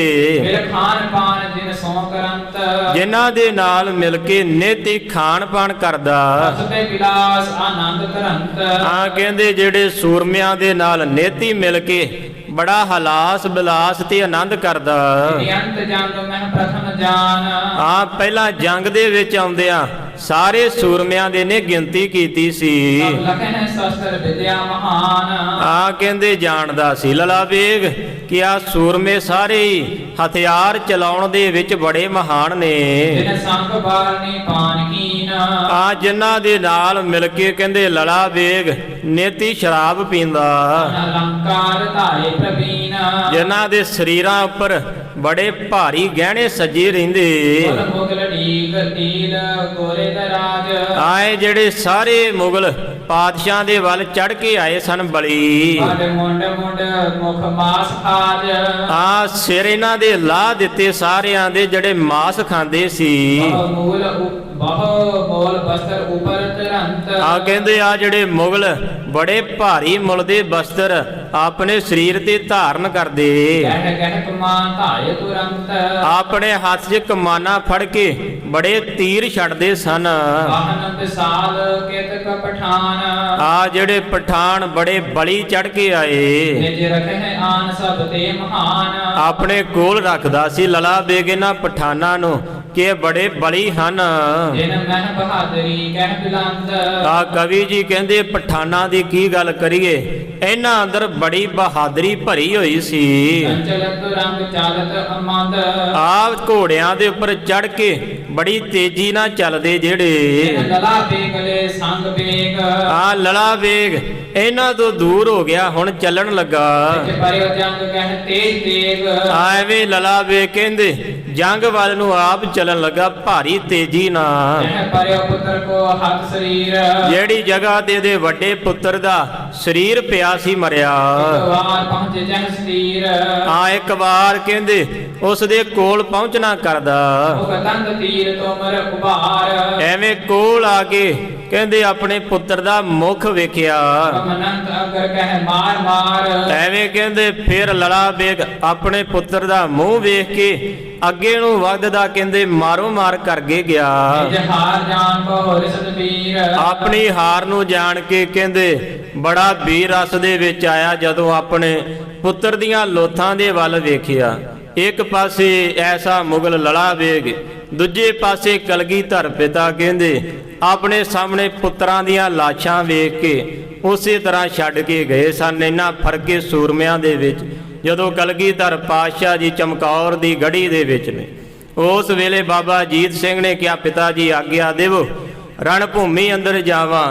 ਕਹਿੰਦੇ ਪਿਤਾ ਨੇ ਆਗਿਆ ਕੀਤੀ। ਬਾਬਾ ਅਜੀਤ ਸਿੰਘ ਜੀ ਜਦੋਂ ਜੰਗੀ ਮੈਦਾਨ ਅੰਦਰ ਗਏ, ਕਵੀ ਰਾਜ ਕਵੀ ਭਾਈ ਸੰਤੋਖ ਸਿੰਘ ਜੀ ਲਿਖਦੇ ਜਦੋਂ ਬਾਬਾ ਅਜੀਤ ਸਿੰਘ ਜੀ ਜੰਗ ਦੇ ਅੰਦਰ ਗਏ ਮੁਗਲਾਂ ਦੇ ਵੱਲ, ਕਹਿੰਦੇ ਮੁਗਲਾਂ ਨੇ ਵੇਖ ਕੇ ਕਿਹਾ ਕਿ ਗੁਰੂ ਆ ਗਿਆ, ਕਿਉਂਕਿ ਬਾਬਾ ਅਜੀਤ ਸਿੰਘ ਜੀਆਂ ਦਾ ਚਿਹਰਾ ਕਹਿੰਦੇ ਹੂਬਹੂ ਪਾਤਸ਼ਾਹ ਦੇ ਨਾਲ ਮਿਲਦਾ ਸੀ। ਮੁਗਲਾਂ ਨੇ ਸੋਚਿਆ ਕਿ ਕਿਤੇ 10ਵੇਂ ਪਾਤਸ਼ਾਹ ਆਪ ਚੜ੍ਹ ਆਏ। ਐਵੇਂ ਵੇਖ ਕੇ ਕਹਿੰਦੇ ਬੜੇ ਕ੍ਰੋਧ ਵਿੱਚ ਆਏ ਸਨ, ਬੜੇ ਵਾਰ ਕਰਨ ਲੱਗੇ। ਪਰ ਜਦੋਂ ਅੱਗੇ ਆ ਕੇ ਵੇਖਿਆ ਕਿ ਇਹ ਤਾਂ ਗੁਰੂ ਦਾ ਵੱਡਾ ਸੁਪੁੱਤਰ ਏ, ਉਸ ਵੇਲੇ ਕਹਿੰਦੇ ਬੜੀ ਬਾਬਾ ਅਜੀਤ ਸਿੰਘ ਜੀਆਂ ਨੇ ਜੰਗ ਮੈਦਾਨ ਦੇ ਅੰਦਰ ਬੜੇ ਜੰਗ ਦੀ ਜ਼ੋਰ ਵਿਖਾ ਕੇ ਤੇ ਸ਼ਹੀਦੀ ਪ੍ਰਾਪਤ ਕੀਤੀ। ਕਲਗੀਧਰ ਪਿਤਾ ਜੀਆਂ ਨੇ ਜਿੱਤ ਦੇ ਜਕਾਰੇ ਛੱਡੇ। ਇਧਰ ਲਲਾ ਬੇਗ ਨੇ ਜਦੋਂ ਪੁੱਤਰ ਦੀ ਮੌਤ ਵੇਖੀ, ਕਹਿੰਦੇ ਵੇਖ ਕੇ ਐ ਅੰਦਰ ਕ੍ਰੋਧ ਜਾਗ ਗਿਆ, ਬੜੇ ਗੁੱਸੇ ਦੇ ਵਿੱਚ ਆ ਕੇ ਧਾਹਾਂ ਮਾਰੀਆਂ। ਇੰਨਾ ਫਰਕੇ ਕਲਗੀਧਰ ਪਿਤਾ ਤੇ ਐਸੇ ਜਿਹੜੇ ਮੁਗਲ ਨੇ। ਐਵੇਂ ਫਿਰ ਦੂਜਾ ਪੁੱਤਰ ਜਦੋਂ ਚੱਲਣ ਲੱਗਾ ਪਾਤਸ਼ਾਹ ਜੀਆਂ ਦੇ ਅੱਗੇ ਆਇਆ, ਆ ਕੇ ਹੱਥ ਜੋੜੇ ਪਾਤਸ਼ਾਹ ਜੀ ਆਗਿਆ ਦੇਵੋ ਵੀਰ ਤੋਂ ਦੂਰ ਰਹਿ ਕੇ ਮੈਂ ਹੁਣ ਜੀ ਨਹੀਂ ਸਕਦਾ। ਇਕੱਠੇ ਹੀ ਖੇਡੇ ਆ, ਇਕੱਠੇ ਹੀ ਸ਼ਸਤਰ ਵਿਦਿਆ ਦਾ ਅਭਿਆਸ ਕਰਦੇ ਰਹੇ ਪਾਤਸ਼ਾਹ ਜੀ, ਹੁਣ ਐਵੇਂ ਸਾਡੇ ਵਿੱਚ ਵਿਤਕਰਾ ਕਿਉਂ ਪਾਉਂਦੇ ਹੋ? ਆਗਿਆ ਦੇਵੋ ਜੰਗ ਦੇ ਵਿੱਚ ਜਾਵਾਂ। ਜਦੋਂ ਕਹਿੰਦੇ ਦੂਸਰਾ ਪੁੱਤਰ ਬਾਬਾ ਜੀ ਦੇ ਅੱਗੇ ਆਇਆ, ਸੱਚੇ ਪਾਤਸ਼ਾਹ ਦੇ ਭਾਈ ਦਇਆ ਸਿੰਘ ਆਏ, ਕਹਿਣ ਲੱਗੇ ਪਾਤਸ਼ਾਹ ਜੀ ਇੱਕੋ ਨਿਸ਼ਾਨੀ ਰਹਿ ਗਈ ਏ, ਐਵੇਂ ਕਾਹਤੋਂ ਤੋਰਦੇ ਹੋ? ਕੋਲ ਰੱਖ ਲੇਵੋ, ਦੁਨੀਆ ਦੇ ਉੱਪਰ ਤੁਹਾਡਾ ਨਾਂ ਰਹਿ ਜਾਵੇਗਾ। ਸੱਚੇ ਪਾਤਸ਼ਾਹ ਪੁੱਤਰਾਂ ਦੇ ਨਾਲ ਹੀ ਤਾਂ ਨਾਂ ਰਹਿੰਦਾ ਏ। ਐਵੇਂ ਜਦੋਂ ਗੱਲ ਗਈ ਪਾਤਸ਼ਾਹ ਕਹਿਣ ਲੱਗੇ ਭਾਈ ਦਇਆ ਸਿੰਘਾ ਮੇਰੇ ਵਿੱਚ ਆਪਣੇ ਪੁੱਤਰਾਂ ਦੇ ਵਿੱਚ ਤੇ ਤੁਹਾਡੇ ਵਿੱਚ ਮੈਂ ਫਰਕ ਮੰਨਿਆ ਕਦੇ? ਭਾਈ ਦਇਆ ਸਿੰਘ ਕਹਿਣ ਲੱਗੇ ਪਾਤਸ਼ਾਹ ਜੀ ਫਰਕ ਤੇ ਨਹੀਂ ਮੰਨਿਆ, ਪਰ ਫਿਰ ਵੀ ਜਿਹੜੇ ਆਪਣੇ ਘਰ ਦੇ ਵਿੱਚ ਕੁੱਖੋਂ ਜੰਮੇ ਹੋਣ ਤੇ ਦੂਸਰਿਆਂ ਦੇ ਵਿੱਚ ਬੜਾ ਫਰਕ ਹੁੰਦਾ ਹੈ। ਪਾਤਸ਼ਾਹ ਕਹਿਣ ਲੱਗੇ ਭਾਈ ਦਇਆ ਸਿੰਘਾ ਮੈਂ ਤਾਂ ਕਦੀ ਐਸੀ ਵਿਚਾਰ ਕੀਤੀ ਹੋ ਨਹੀਂ, ਤੁਹਾਡੇ ਵਿੱਚ ਤੇ ਆਪਣੇ ਅਜੀਤ ਸਿੰਘ ਵਿੱਚ ਕਦੀ ਫਰਕ ਨਹੀਂ ਸਮਝਿਆ। ਇਸ ਤਰੀਕੇ ਨਾਲ ਸੱਚੇ ਪਾਤਸ਼ਾਹ ਜੀਆਂ ਨੇ ਆਪਣੇ ਦੂਸਰੇ ਪੁੱਤਰ ਨੂੰ ਤੋਰਿਆ। ਕਹਿੰਦੇ ਪਾਤਸ਼ਾਹ ਜੀਆਂ ਨੇ ਆਪ ਤਿਆਰ ਕੀਤਾ, ਆਪ ਕਲਗੀ ਲਾਈ ਸਿਰ ਦੇ ਉੱਪਰ। ਜਦੋਂ ਬਾਬਾ ਜੀ ਤੁਰਨ ਲੱਗੇ ਸੱਚੇ ਪਾਤਸ਼ਾਹ ਜੀਆਂ ਦੇ ਅੱਗੇ ਖੜੇ ਹੋਏ, ਮਹਾਰਾਜ ਕਹਿਣ ਲੱਗੇ ਭਾਈ ਜੁਝਾਰ ਸਿੰਘ ਜੀਆਂ ਨੂੰ ਸੱਚੇ ਪਾਤਸ਼ਾਹ ਜੀ ਕਹਿਣ ਲੱਗੇ, ਜੁਝਾਰ ਸਿੰਘਾ, ਅੱਜ ਤੂੰ ਆਪ ਅੱਗੇ ਆਇਆ ਹੈ ਜੰਗ ਦੇ ਲਈ। ਵੇਖੀ ਤੇਰਾ ਦੁਨੀਆ ਤੱਕ ਨਾਮ ਰਵੇਗਾ। ਜਦੋਂ ਵੀ ਕਿਤੇ ਕੌਮ ਦੇ ਉੱਪਰ ਸੰਕਟ ਆ ਚੜੇਗਾ, ਆ ਕੌਮ ਦੇ ਉੱਪਰ ਆ ਕਰਕੇ ਜਿਹੜੇ ਵੈਰੀ ਪ੍ਰਹਾਰ ਕਰਨਗੇ, ਤੇਰੇ ਵਰਗੇ ਛੋਟੀ ਛੋਟੀ ਉਮਰ ਦੇ ਸੂਰਮੇ ਅੱਗੇ ਆ ਪਾਉਣਗੇ। ਐਵੇਂ ਉਸ ਵੇਲੇ ਵਰ ਦਿੱਤਾ ਸੀ ਕਲਗੀਧਰ ਪਿਤਾ ਨੇ। ਕਹਿੰਦੇ ਬਾਬਾ ਜੁਝਾਰ ਸਿੰਘ ਜੀ ਤੁਰਨ ਲੱਗੇ, ਪਾਤਸ਼ਾਹ ਨੇ ਗੜੀ ਦਾ ਕਿਲੇ ਦਾ ਦਰਵਾਜ਼ਾ ਵੀ ਕਹਿੰਦੇ ਆਪ ਖੋਲ੍ਹਿਆ, ਪੁੱਤਰ ਨੂੰ ਆਪ ਤੋਰਿਆ। ਐਵੇਂ ਜਦੋਂ ਅੱਗੇ ਨੂੰ ਵਧੇ, ਜਾ ਕੇ ਜੰਗ ਕੀਤਾ, ਸ਼ਹੀਦੀ ਪਾਈ। ਫੇਰ ਪਾਤਸ਼ਾਹ ਜੀ ਕਹਿੰਦੇ ਵਿਰਾਗ ਨਹੀਂ ਕੀਤਾ, ਜਿੱਤ ਦੇ ਜਕਾਰੇ ਲਾਏ। ਐਵੇਂ ਜਦੋਂ ਰਾਤ ਦਾ ਸਮਾਂ ਹੋਇਆ, ਪਾਤਸ਼ਾਹ ਜੀ ਗੜੀ ਦੇ ਵਿੱਚੋਂ ਬਾਹਰ ਜਾਣ ਲੱਗੇ ਸਿੱਖਾਂ ਦੇ ਕਹਿਣ ਤੇ। ਉਸ ਵੇਲੇ ਕਹਿੰਦੇ ਅੱਗੇ ਜਾਂਦਿਆਂ ਪੁੱਤਰਾਂ ਦੀਆਂ ਲੋਥਾਂ ਦੇ ਕੋਲ ਆਏ। ਭਾਈ ਦਇਆ ਸਿੰਘ ਕਹਿਣ ਲੱਗੇ, ਸੱਚੇ ਪਾਤਸ਼ਾਹ, ਕਿਉਂ ਨਾ ਇਹਨਾਂ ਦੇ ਉੱਪਰ ਮੈਂ ਆਪਣੀ ਪੱਗ ਦਾ ਕੱਪੜਾ ਹੀ ਪਾ ਦੇਵਾਂ। ਸੱਚੇ ਪਾਤਸ਼ਾਹ, ਦੁਨੀਆ ਦੇ ਉੱਪਰ ਬੜੇ ਅਮੀਰ ਤੋਂ ਅਮੀਰ ਲੋਕ ਆਏ, ਗਰੀਬ ਤੋਂ ਗਰੀਬ ਵੀ ਆਏ। ਪਾਤਸ਼ਾਹ, ਕਿਸੇ ਗਰੀਬ ਦਾ ਪੁੱਤਰ 2 ਗਜ ਕੱਪੜੇ ਤੋਂ ਬਿਨਾਂ ਨਹੀਂ ਗਿਆ। ਪਾਤਸ਼ਾਹ, ਇਹਨਾਂ ਦੇ ਉੱਪਰ ਕਿਉਂ ਨਾ ਮੈਂ ਕਫਨ ਹੀ ਪਾ ਦੇਵਾਂ। ਉਸ ਵੇਲੇ ਪਾਤਸ਼ਾਹ ਕਹਿਣ ਲੱਗੇ, ਦਇਆ ਸਿੰਘਾ, ਜੇ ਤਾਂ ਸਰੀਰ ਦੇ ਉੱਪਰ ਕੱਪੜੇ ਪਾਉਣੇ ਨੇ, ਇੱਥੇ ਆ ਕਿੰਨੇ ਸਿੱਖ ਮਰੇ ਵੇਖ, ਇਹਨਾਂ ਦੇ ਸਰੀਰਾਂ ਦੇ ਉੱਪਰ ਪਹਿਲਾਂ ਖੱਫਣ ਪਾ ਦਈ, ਫਿਰ ਮੇਰੇ ਪੁੱਤਰਾਂ ਉੱਪਰ ਪਾਈ। ਐਵੇਂ ਜਦੋਂ ਗੱਲ ਕੀ, ਭਾਈ ਦਇਆ ਸਿੰਘ ਕਹਿੰਦੇ ਵਿਰਾਗ ਵਿੱਚ ਆ ਕੇ ਕਹਿਣ ਲੱਗੇ, ਪਾਤਸ਼ਾਹ, ਤੇਰੇ ਵਰਗਾ ਨਾ ਤਾਂ ਕੋਈ ਪਹਿਲਾਂ ਹੋਇਆ ਏ, ਨਾ ਹੀ ਤੇਰੇ ਵਰਗਾ ਗਾਂ ਕੋਈ ਹੋ ਸਕਦਾ। ਐਵੇਂ ਕਹਿੰਦੇ ਪੁੱਤਰਾਂ ਦੀਆਂ ਲੋਥਾਂ ਦੇ ਕੋਲੋਂ ਸੱਚੇ ਪਾਤਸ਼ਾਹ ਜੀ ਐ ਲੰਘੇ ਜਿਵੇਂ ਇੱਕ ਛੋਟਾ ਜਿਹਾ ਪੱਤਾ ਛੱਡ ਕੇ, ਕਿਣਕਾ ਛੱਡ ਕੇ ਕੋਈ ਬੰਦਾ ਲੰਘਦਾ ਏ। ਐਵੇਂ ਸੱਚੇ ਪਾਤਸ਼ਾਹ ਆਪਣੇ ਪੁੱਤਰਾਂ ਦੀਆਂ ਲੋਥਾਂ ਦੇ ਕੋਲੋਂ ਲੰਘੇ। ਤੇ ਇੱਕ ਪਾਸੇ ਆ ਮੁਗਲ ਨੇ, ਲੜਾ ਬੇਗ ਨੇ, ਕਹਿੰਦੇ ਜਦੋਂ ਪੁੱਤਰਾਂ ਦੀ ਲਾਸ਼ ਵੇਖੀ, ਆਪਣੇ ਪੁੱਤਰ ਦੀ ਲਾਸ਼ ਨੂੰ ਵੇਖ ਕੇ ਧਾਹਾਂ ਮਾਰ ਕੇ ਰੋ ਪਿਆ। ਐ ਵੀਰ ਰਸ ਦੇ ਅੰਦਰ ਆ ਕੇ ਕਹਿੰਦੇ ਜੰਗ ਵੱਲ ਆਪ ਵਧਿਆ। ਪਠਾਨ ਮੈਂ ਨੀਕ ਧੀਰ। ਹਾਂ, ਤੇ ਜਿਹੜੇ ਪਠਾਨ ਸਨ ਕਹਿੰਦੇ ਲੜਾ ਬੇਗ ਨੇ ਆਪਣੇ ਨਾਲ ਲਏ। ਵਰ ਸੂਰ ਬਰੇ ਦਿਨੋ ਸਮੋਰ। ਹਾਂ, ਉਸ ਵੇਲੇ ਗੁਰੂ ਦੇ ਸੂਰਮਿਆਂ ਵੱਲ ਨੂੰ ਆ ਲੜਾ ਬੇਗ ਵਧਣਾ ਕਰਦਾ ਤੇ ਗੁਰੂ ਦੇ ਸੂਰਮਿਆਂ ਨੇ ਮੋੜ ਦਿੱਤਾ ਅੱਗੋਂ। ਇੱਕ ਵਾਰ ਚੁੰਗ ਮੇਲ ਕੀਨ ਜੋਰ। ਆ ਇੱਕ ਵਾਰ ਮਿਲ ਕੇ ਕਹਿੰਦੇ ਬੜਾ ਭਾਰੀ ਜ਼ੋਰ ਪਾਇਆ ਇਹਨੇ। ਤੜਾਕ ਤੀਰਨ ਸੜਾਕ। ਐਵੇਂ ਕਹਿੰਦੇ ਗੋਲੀਆਂ ਚੱਲੀਆਂ ਬੰਦੂਕਾਂ ਦੇ ਵਿੱਚੋਂ ਤੇ ਤੀਰ ਚੱਲਦੇ, ਤਰੀਕ ਸੜਾਕ ਦੀ ਆਵਾਜ਼ ਕਰਕੇ ਲੰਘਦੇ। ਕਾਰ ਖੜਗ ਹੱਥ ਤਾਕ ਤਾਕ। ਹੱਥ ਦੇ ਵਿੱਚ ਤਲਵਾਰਾਂ ਫੜੀਆਂ, ਖੜਾਕ ਖੜਾਕ ਦੀ ਆਵਾਜ਼ ਕਰਦੀਆਂ। ਘਨੇ ਕਾਲ ਕਮਸਾਨ ਕਾਏ। ਐਵੇਂ ਕਵੀ ਜੀ ਕਹਿੰਦੇ ਕਮਸਾਨ ਦਾ ਯੁੱਧ ਮਚਿਆ, ਆਮੋ ਸਾਹਮਣੇ ਬੜੇ ਵਾਰ ਹੋਏ, ਬੜੀਆਂ ਆਵਾਜ਼ਾਂ ਆਈਆਂ ਤਲਵਾਰਾਂ ਦੀਆਂ। ਇਸ ਤਰੀਕੇ ਦਾ ਯੁੱਧ ਚੱਲ ਰਿਹਾ ਹੈ। ਹੁਣ ਸਮੇਂ ਦੀ ਸਮਾਪਤੀ ਕਰਕੇ ਅੱਗੇ ਦਾ ਜਿਹੜੀ ਪ੍ਰਸੰਗ ਆ ਰਹੀ, ਆਪਾਂ ਕੱਲ ਮਿਲ ਬੈਠ ਕੇ ਸਰਵਣ ਕਰਾਂਗੇ। ਕਿਵੇਂ ਭਾਈ ਜੇਠਾ ਜੀ ਸ਼ਮਸ ਬੇਗ ਦਾ ਵੱਧ ਕਰਦੇ ਨੇ, ਸ਼ਮਸ ਬੇਗ ਲਲਾ ਬੇਗ ਦੇ ਦੂਸਰੇ ਪੁੱਤਰ ਨੂੰ ਮਾਰਦੇ ਨੇ। ਉਹ ਵਾਰਤਾ ਆਪਾਂ ਕੱਲ ਦੇ ਅਧਿਆਏ ਵਿੱਚ ਮਿਲ ਬੈਠ ਕੇ ਸਰਵਣ ਕਰਾਂਗੇ। ਵਿਚਾਰ ਕਰਦਿਆਂ ਤੋਂ ਬੇਅੰਤ ਪ੍ਰਕਾਰ ਦੀਆਂ ਭੁੱਲਾਂ ਗਲਤੀਆਂ ਹੋ ਜਾਂਦੀਆਂ। ਆਪ ਸਾਧ ਸੰਗਤ ਪਾਤਸ਼ਾਹ ਜੀ ਬਖਸ਼ਣ ਯੋਗ ਨੇ, ਅਣਜਾਣ ਜੀਵ ਸਮਝ ਕਰਕੇ ਬਖਸ਼ ਦੇਣਾ। ਗਾਂ ਤੋਂ ਕਥਾ ਵਿਚਾਰ ਕਰਨ ਦੀ ਸੋਝੀ ਬਖਸ਼ਣ ਪਾਤਸ਼ਾਹ। ਆਓ 2 ਪੰਕਤੀਆਂ ਪੜ੍ਹ ਕੇ ਫਤਿਹ ਦੀ ਸਾਂਝ ਪਾਈਏ। ਗੁਰ ਸੂਰ ਬਰੇ ਦਿਨੋ ਸਮੋਰ। ਇੱਕ ਵਾਰ ਚੁੰਗ ਮਿਲ ਕੀਨ ਜੋਰ। ਤੁਪਕ ਤੜਾਕ ਤੀਰਨ ਸੜਾਕ। ਕਿਨ ਕਾੜ ਖੜਗ ਹੱਥ ਤਾਕ ਤਾਕ। ਵਾਹਿਗੁਰੂ ਜੀ ਕਾ ਖਾਲਸਾ, ਵਾਹਿਗੁਰੂ ਜੀ ਕੀ ਫਤਿਹ। ਹੇ ਗੋਬਿੰਦ ਹੇ ਗੋਪਾਲ ਹੇ ਦਇਆਲ ਲਾਲ। ਪ੍ਰਾਣਨਾਥ ਅਨਾਥ ਸਖੇ ਦੀਨ ਦਰਦ ਨਿਵਾਰ। ਹੇ ਸਮਰੱਥ ਆਗਮ ਪੂਰਨ ਮੋਹਿ ਮਇਆ ਧਾਰ।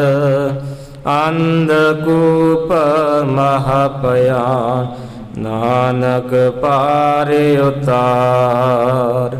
ਨਾਨਕ ਗੁਰ ਗੋਬਿੰਦ ਸਿੰਘ ਪੂਰਨ ਗੁਰ ਅਵਤਾਰ। जगमग जोत बिराज रही, श्री अब चल नगर मजा। खंडा जाके हाथ में, कलगी सो है शीस। संगमरी रचया करे, गौर कलगी तार जगदीश। खंडा जाके हाथ में, कलगी सो है शीस। सो हमरी रचया करे, गुर कलगी तार जगदीश। वाहिगुरु नाम जहाज है, चढ़े सोतरे पार। जो शरदा कर सेमंद, गुर पार उतारनहार।